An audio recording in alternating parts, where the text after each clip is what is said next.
मेरे प्यारे नेत्रहीन भाइयों और बहनों, चैप्टर 4 श्लोक 15 से 22 कर्म और विकर्म। अर्जुन श्री कृष्ण को पूछते हैं कि कर्म और अकर्म में क्या अंतर है।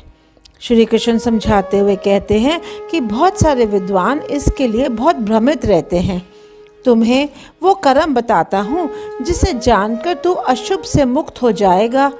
कर्म, विपरीत कर्म और अकर्म को भी समझना चाहिए, क्योंकि कर्म की गति बहुत गूढ़ है।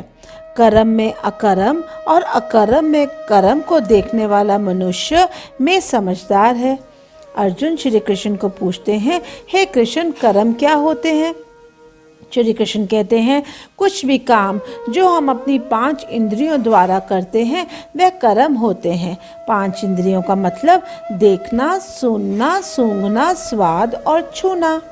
अर्जुन पूछते हैं, तो अच्छे और बुरे कर्म क्या होते हैं? श्री कृष्ण कहते हैं, जानबूझ के किए गए किसी भी कार्य को करने को हम अच्छे या बुरे कर्म की श्रेणी में डालते हैं। फिर वे पूछते हैं, विकर्म क्या होते हैं?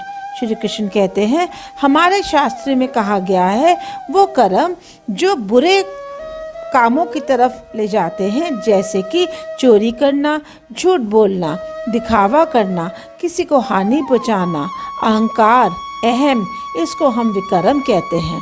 अर्जुन पूछते हैं, अकर्म क्या होता है? श्री कृष्ण समझाते हुए कहते हैं, जो कर्म बिना किसी मकसद से किया जाए या फिर किसी इनाम के लिए किया जाए, वह प्रार्थना के रूप में जो कर्म किया जाए उसको हम अकर्म कहते हैं। यानी कि निस्वार्थ जो कार्य हम भगवान के लिए करते हैं उसको हम अकर्म की श्रेणी में डालते हैं।